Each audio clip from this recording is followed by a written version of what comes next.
Hey guys, this is Jenna with Hill Valley Farm, and we have one more kidding update that I wanted to talk about today and give you a little bit of an insight as to what we're doing in the barn this week. So let's get started. Lila freshened with some beautiful twin doelings. Yay! They are both blue-eyed.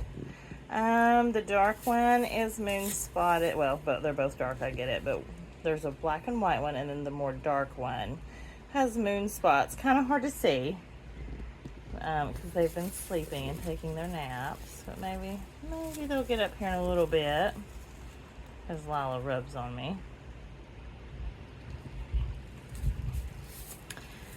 Oh, there we go. They are doing so good. You can kind of see a moon spot over here, but she's got more on the other side. So, of course, in true fashion, Lila is a 145-day kind of girl. So, when I saw the weather forecast that was like, I don't know, in the 80s on Saturday or Sunday, and then temps would be dropping on Monday, and to the point where it was gonna rain, but there would be some snow showers. I knew that was going to be the day that she would freshen, and I was right. So Caden was on a trip with his school, the band, in Orlando for the beginning of spring break and into Monday. They were on their way back Monday. So that was another indication I knew she was going to kid. And so she did. I will never forget walking out in the blowing snow, running to the barn when Lila decided to push. She already had one out by the time I got to her. It's, excuse me, the more solid one. And then I ran into the milk room to grab some pee pads because that's what we used to put the kids on initially. And when I did that, she pushed out the other. I mean, it was like boom, boom, done, and beautiful, perfect. But it was far from perfect because, I mean, textbook delivery, but it was so cold. Like, it was so cold. And it felt colder because it had been so much warmer. And so we really, I had called my dad to come and help dry kids, and so he did, and so we together got them good and dry. But you know, the mama cleans them, so that makes them wet again. So it was an ongoing battle for that afternoon. But they're fortunately so healthy and just doing so well. She has been out here for days, and really, it's just nice.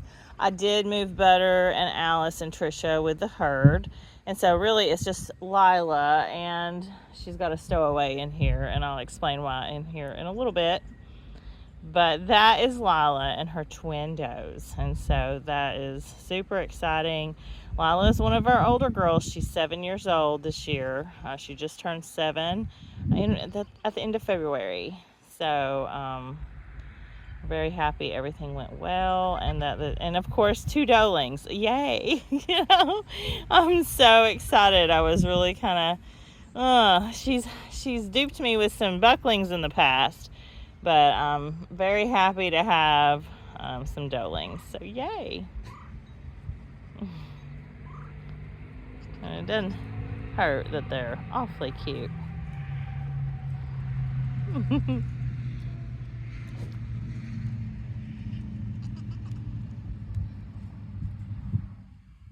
And as for the stowaway situation, so this is Vista Oaks Cream Puff, and Puff decided last weekend that she just wanted to fight.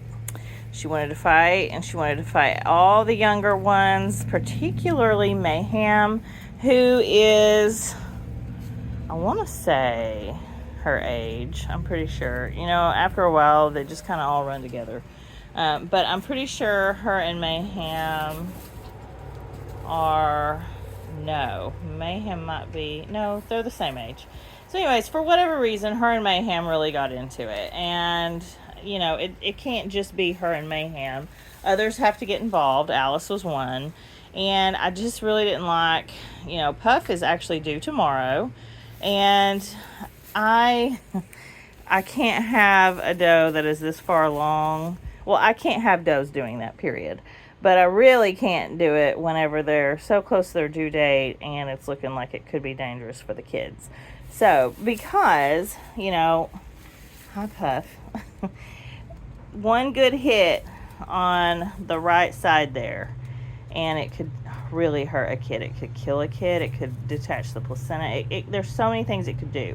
You know, and when you look at a doe, the rule of thumb is kids are on the right, lunch is on the left, L for L. So we really did not want anything going wrong with any of them.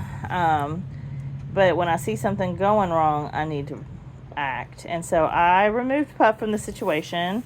I put her in a pen by herself, let her cool down, and then later tried to put her back with a herd. Well, true to Puff fashion, she does not forget easily at all, and so she went right back to fighting. And so that's how she ended up over here.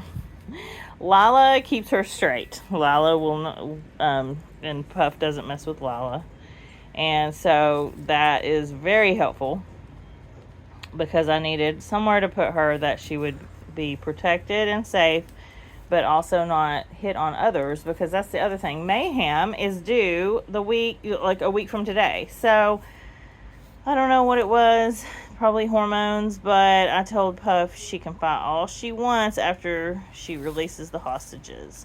And so I check her ligaments, and I feel those ligaments. Again, you know, she might be, ligaments are right here on her. Sometimes they're a little more spread out. Sometimes they're closer to the tailbone, but they're right here. So when I touch, I can feel them.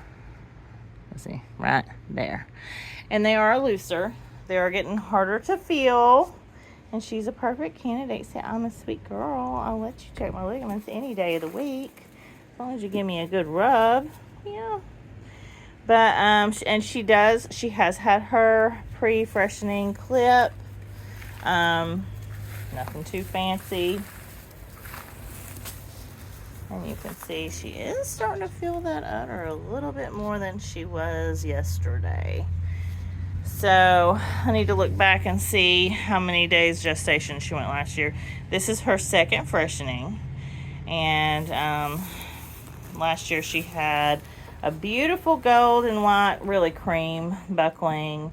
And then she had a lovely Swiss doeling.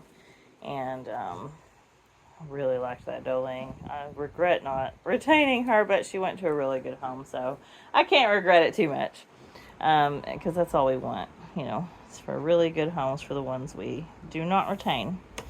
But Puff is so sweet to humans, but she's just a fighter, and she is small, and so they do push around on her, and sometimes she just has enough. So that is Puff, and that's why she's in here with Lila. And I think it's pretty good company. Oh, and we also have Willow. Willow's good company too, huh? Yeah. Lila does not like Willow.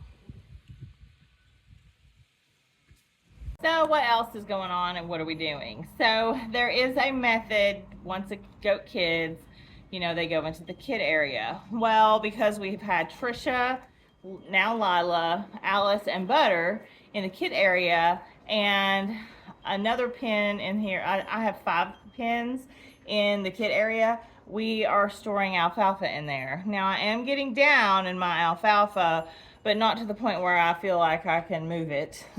So we're going to start cleaning pens in the kid area. We've actually cleaned yesterday the far end stall where Daisy and Cindy Lou and Mayhem go to eat alfalfa at night so that we can pull Butter and Alice and Trisha and put them over there at night, leave their kids in one of the kid pen in a pen in the kid area, just the kids, and of course clean out a couple of the stalls. One will be for Puff, the other will be for Mayhem, and then another one will be for Lila. And not Lila, Fortissimo.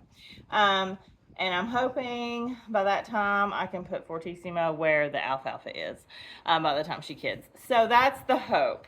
So I've got a week and a half to do all that. So we've already cleaned out the install. This weekend we're going to start cleaning out the kid area, which will take like an hour maybe, because it's 3 pens, and get those ready and taken care of. Once the kids reach 2 weeks of age, you can safely separate them at night from the dam. Butters are over a month old now, as are almost, I think, Lila's getting, or not Lila's, Lordy, I need some sleep. Alice's kids are almost a month old. Trisha's kids are a couple weeks old, almost 3 weeks old. So, you get to the point where, I baby them, especially in the beginning. I don't like to pull, very soon. And so I'll let them stay with their dam. But I can also see Alice and especially Butter getting over it at night. They don't want to be with them full time. And I know that might shock some animal lovers, but the mamas need a break too. And so, they actually enjoy being separated at night, and getting some downtime and eating some hay and not having to worry about their kids. And then in the mornings, of course, the kids go right back with them after we milk them. The kids also start eating grain at 2 weeks of age. And so right now they're not eating too much, but they do enjoy it. And they are fine. They nibble on hay, they eat their grain, they have water in the pen with them, so it's all good.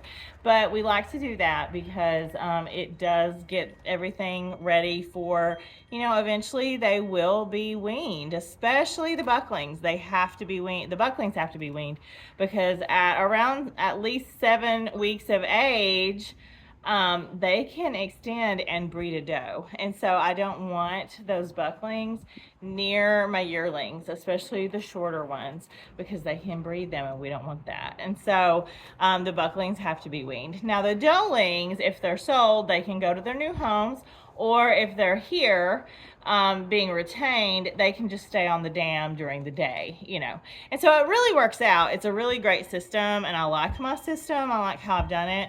I feel like it's the best case scenario for when you're dam raising, and the kids get used to you at night feeding them, and oh, this is the hen that feeds me. They learn, and they learn to trust and like us, which they've already done anyways. They really like us, but it just kind of reiterates that. So after we clean the kid area, we have these 2 main doe stalls. We do the deep bed method, which I've told you guys before. It is time to start cleaning out.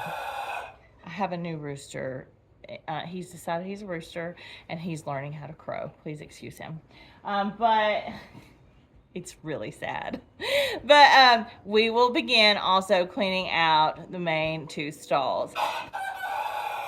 This is also the time of year you start looking for lice on your goats. And so especially when you do those pre-freshening clips, you could see lice if you got them, So last time, didn't see any. So I'm not going to hold my breath, because we've had them the last couple years, so I do want to kind of just keep an eye on them and make sure that their bedding is cleaned, and that helps. Like just cleaning out, clipping helps, all the things.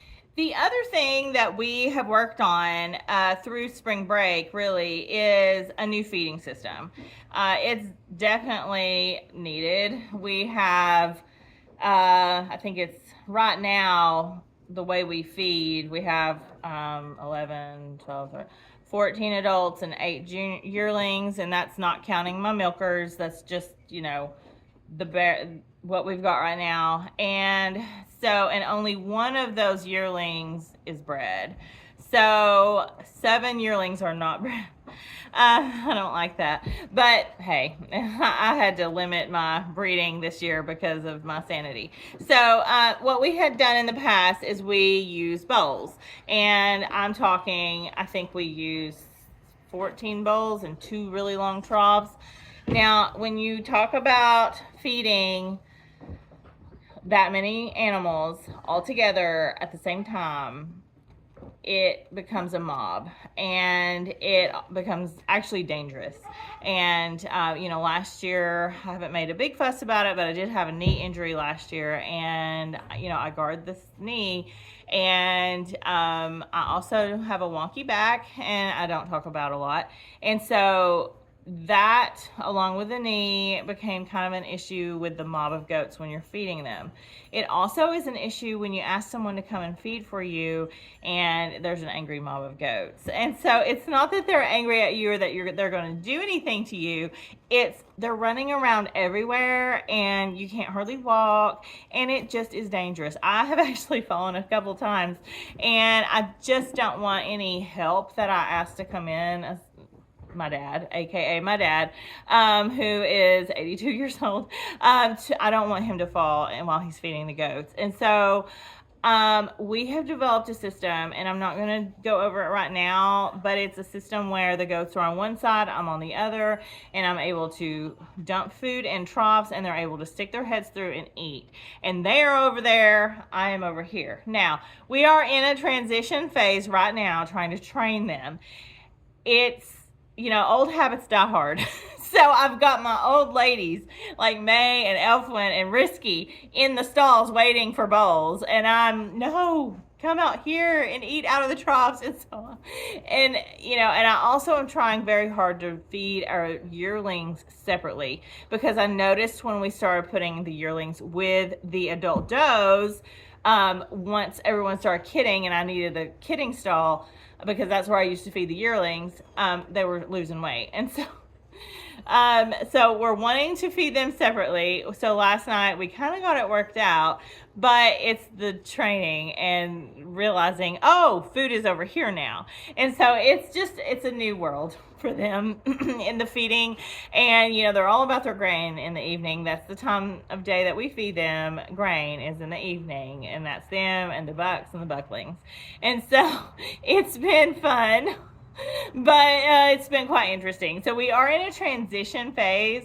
So at some point I really do want to show you how it works, but right now we're in that a transition. So but I'm very happy with how it turned out. Another reason why I don't really want to feed the yearlings with the grown does is because they can slip through where they stick their heads through, but it's not a big deal, if they do. However, I really do want to feed them separate. I think they need their own space to eat. I would love to have a setup where, your yearling grow out pen, like, you hear of things like that, and maybe that's something I can do someday. But for right now, I really like my rotational grazing. I feel like it's more important because I like to be able to put them back and forth. So anyways, until I get something different, that's how we're going to handle it. We'll just feed them separate. So thank you guys for watching. I hope to come to you very soon with some more updates on Little Puff and Mayhem and Fortissimo. They're doing good so far. After Fortissimo and Mayhem, we will have a little bit of a break until the end of April, and that would be Daisy. And I think... And then right after Daisy is Dicey, and then Ima, and then we have about a month break. And then we've got Cindy Lou, Aurora, and Peanut due in June. So, no, we do not have a month's break. I was looking at Cindy Lou's dates. Sorry. Anyways, it goes. Our kidding season is very long this year, but again, I planned it that way to kind of spread it out, and we'll see how I like it. I don't know that I'm going to like it more than I like altogether, but you know what? It's the beauty of having your own dairy goat herd, right? You do what works for you. So, with that said, thank you guys so much for watching. Be sure to subscribe if you have not already. And be sure to also give us a thumbs up. It helps us more than you know. And until we see you guys again, I hope you have an awesome goat-filled day.